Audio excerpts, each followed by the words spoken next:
SSC পরীক্ষা গত ২ সপ্তাহ ধরে হলো এবং সেটা নিয়ে নানা তর্ক বিতর্ক সৃষ্টি হলো। এই মুহূর্তে আমাদের সঙ্গে অধ্যাপক অংশুমান কর স্যার রয়েছেন। স্যার, যারা পরীক্ষা দিলেন এবারে ২০১৬-র প্যানেলে ছিলেন, তারা বলছে যে এবারে এত নিরাপত্তা তাদের কাছে ভীষণ অযথা মনে হয়েছে এগুলো।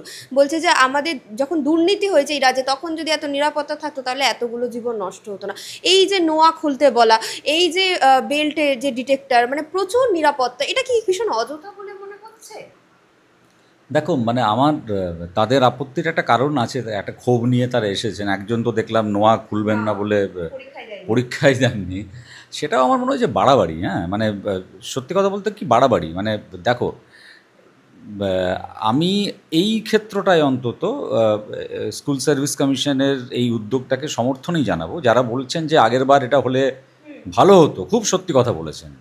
কিন্তু আগেরবার যেটা হয়নি সেটা এবার হয়ে যদি মানে এক দুর্নীতির একদম প্রথম স্তর হচ্ছে যে পরীক্ষা দিতে দিতে কেউ কোনো অসৎ উপায় অবলম্বন করছে কিনা সেটাকে আটকে দেওয়া।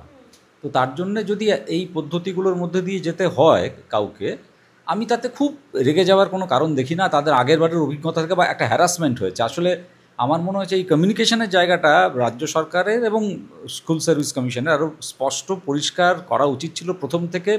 যারা পরীক্ষায় বসছেন তাদের কাছে নির্দিষ্ট নির্দেশিকা যদি ঠিকঠাক মতোভাবে সব মানে পৌঁছে দেওয়া যেত এই সমস্ত বিষয়গুলো নিয়ে, নিরাপত্তা সংক্রান্ত বিষয়গুলো নিয়ে, তাহলে হয়তো এতখানি ক্ষোভ এই বিষয়টা নিয়ে হতো না। মানে তার আগে থেকে মানসিক অনেকখানি প্রস্তুতি রাখতে পারতেন যে এইভাবে পরীক্ষাটায় আমাদের বসতে হবে। কিন্তু আমি আবার বলছি যে আমি এই এই পদক্ষেপটাকে একটা মানে কি বলবো, সাধুবাদযোগ্য পদক্ষেপ হিসেবেই মনে করছি আপাতত। এবং স্যার, সেখানে শিক্ষামন্ত্রী ব্রাত্য বসু বলছেন যে ভীষণ স্বচ্ছতার সঙ্গে এবারে পরীক্ষা হচ্ছে। উল্টো দিকে আমরা আরও একটা জিনিস দেখতে পাচ্ছি যে অযোগ্যদের তালিকা, সেটা এখনও স্পষ্ট না এসএসসির তরফ থেকে। এবং যে টাকা ফেরত দেওয়ার কথা সুপ্রিম কোর্ট বলেছিল অযোগ্যদের ১২% সুদ সমেত, সেটাও এখনও কোথাও গিয়ে স্পষ্ট নয় এই বিষয়গুলো। শুধুমাত্র পরীক্ষার বিষয়টা স্বচ্ছতা বলে দিলে কি এই বিষয়গুলো ঢাকা যাবে?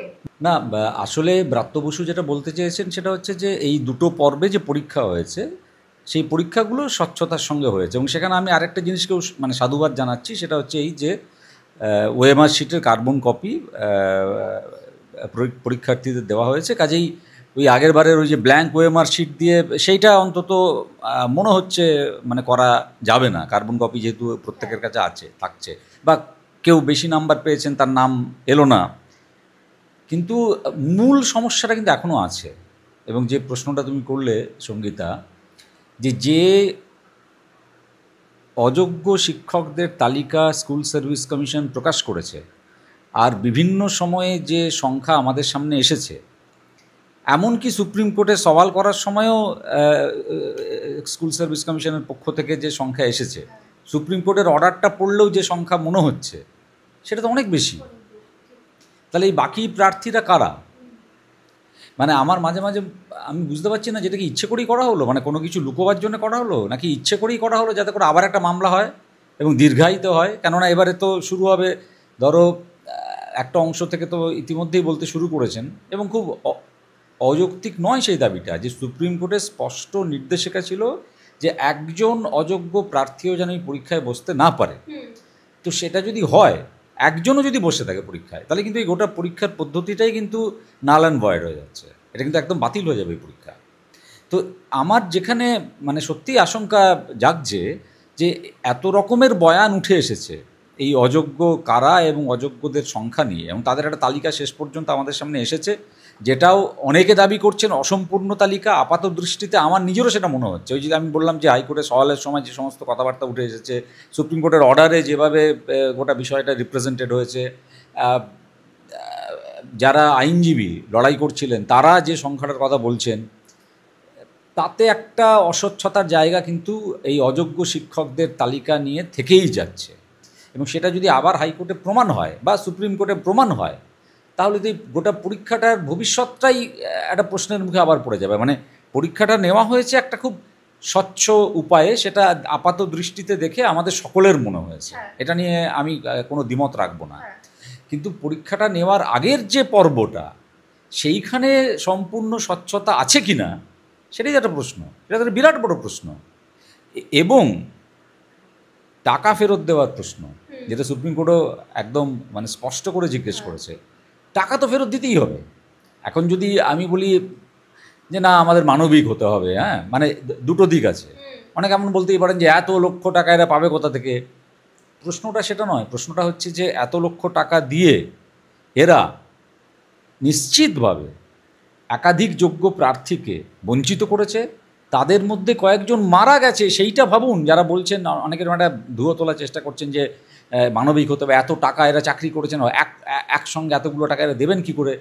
টাকা ওদের ফেরত দিতে হবেই, এটা একটা শাস্তি যেটা ওদের পেতে হবে, খুব পরিষ্কার কথা। কিন্তু রাজ্য সরকার সেখানে একটা গড়িমসি করছে দেখে মনে হচ্ছে।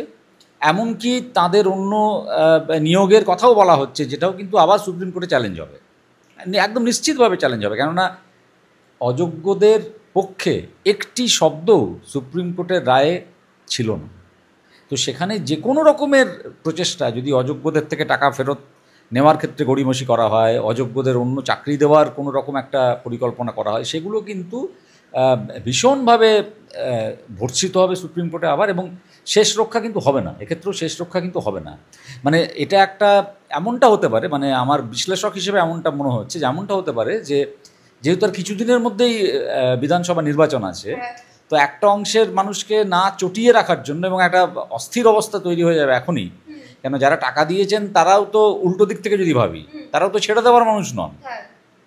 তো এই অস্থিরতাকে অ্যাভয়েড করার জন্য এরকম একটা প্রতিশ্রুতি বা তাদের কাছ থেকে টাকা না ফেরত নেওয়ার যে মানে প্রচেষ্টা, সেটা হতে পারে, সেটা একটা খুব স্ট্র্যাটেজিক মুভ রাজনৈতিক দিক থেকে হতেই পারে।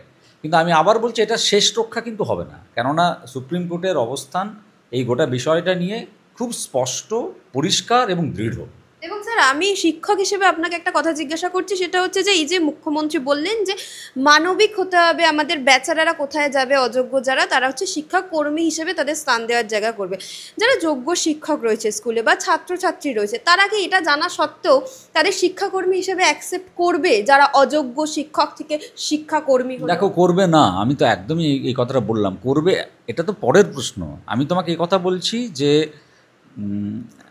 এখনই হয়তো মাননীয় মুখ্যমন্ত্রী বলবেন যে ওদের আর কাজ কি, মামলা তো করবেনি ওরা, কিন্তু এইটা যদি উনি করেন তাহলে মামলা অবধারিতভাবে হবে, অবধারিতভাবে হবে। কেননা যারা একটি চাকরি পাচ্ছে একটি অসৎ উপায়ে, এবং সেটা প্রমাণিত, আমি ওই সংখ্যার অস্বচ্ছতার মধ্যে না গেলেও যে তালিকা এসএসসি প্রকাশ করেছে, তার মানে কি, সেই তালিকায় থাকা নামগুলো যাদের, তারা যে অসৎ উপায়ে চাকরি পেয়েছে সে তো একদম নিশ্চিত, তারাই বলছে, এসএসসিই বলছে। তো তাদের যদি আবার অন্যভাবে পুনর্বহাল করা হয়, সেটা তো কোর্টে চ্যালেঞ্জ হবেই, 100% চ্যালেঞ্জ হবে। যে মানে অসৎ উপায়ে একবার যে চাকরি পেয়েছে, তাকে আরেকটা চাকরি রাজ্য সরকার, সেই চাকরিটা চলে যাচ্ছে, তার আরেকটা চাকরি দিচ্ছে, মানে তো একটা পুরস্কার দিচ্ছে তিরস্কারের বদলে। এটা হতে পারে না, এটা কোর্টে আবার চ্যালেঞ্জ হবে। এটা আমি আবার বলছি, এটা আমার নিজের মনে হচ্ছে যে মাননীয় মুখ্যমন্ত্রী ভোটের রাজনীতির দিকে তাকে এই কথাটা বলছেন, কিন্তু এটা উনি শেষ পর্যন্ত করে উঠতে পারবেন না, একেবারেই করে উঠতে পারবেন না। যেমন প্রথম থেকে তো বলছিলেন যে অযোগ্য একজন শিক্ষকেরও চাকরি যেতে দেব না, একজনেরও চাকরি যাবে না। তা হলো কি, এই যে তালিকা অন্তত তারা প্রকাশ করেছেন, তারা তো পরীক্ষাটা দিতে পারেনি। একইভাবে এদের যদি উনি তিরস্কারের বদলে মানে পুরস্কৃত করার কথা ভাবেন, সেটা হবে না। এবং আমার ধারণা সেটা উনি নিজে জানেন। এত মানে কাঁচা মাথার রাজনীতিবিদ মাননীয় মুখ্যমন্ত্রী নন উনি। এটা আমি আবার বলছি যে ভোটের দিকে তাকিয়ে এবং অস্থিরতাকে অ্যাভয়েড করার জন্য এই কথাটা বলছেন। আমি একটা অন্য কথা বলছি যেটা খুব গুরুত্বপূর্ণ, এবং যেটা আমি জানি না বিরোধী দলগুলো এই দাবিটা কেন সোচ্চারভাবে রাখছে না, আমি সত্যিই জানি না। সেটা হচ্ছে যে কেউ কেউ বলেছেন একবার দুবার, কিন্তু যে তালিকাটা প্রকাশ্যে এসেছে তাদের প্রত্যেককে কেন সিবিআই জেরা করছে না, এবং কাদের টাকা দিয়েছিল, কত টাকা দিয়েছিল, সেই তালিকা কেন নিচ্ছে না? কেন গোটা বিষয়টাই তো তদন্তের মধ্যে আছে। তো আমাদের তো এটা জানার অধিকার আছে, যারা টাকা দিল তারা যেমন গর্হিত কাজ করেছে, যারা টাকা নিয়েছে তারাও একই সঙ্গে গর্হিত কাজ করেছে।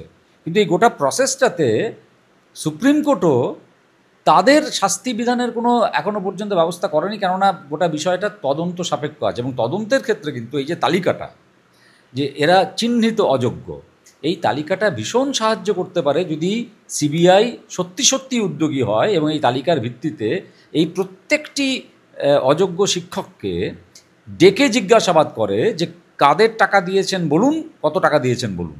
সেই দাবিটা সবচেয়ে বেশি তো ওঠা উচিত বিরোধী রাজনৈতিক দলগুলোর কাছ থেকে, ছাত্র যুব সংগঠনগুলোর কাছ থেকে, কিন্তু এই দাবিটা সেভাবে কিন্তু উঠছে না। সেটা একটা আশ্চর্যের বিষয় আমার কাছেও বটে। মানে এমনটা হয়ে যাচ্ছে যে অযোগ্য শিক্ষকরাই কেবল টার্গেট, কিন্তু অযোগ্য, এটা তো একটা একেবারে আমি বলছি প্রাতিষ্ঠানিক দুর্নীতি হয়েছে এবং একটি রাজনৈতিক দলের মদতপুষ্ট দুর্নীতি হয়েছে। তো সেই রাজনৈতিক দলের যে মাথারা টাকাটা নিলেন তাদের চিহ্নিত করার দাবি থাকবে না? কোথায় সেই দাবি? সেভাবে বড় আকারে সেই দাবি কোথায়?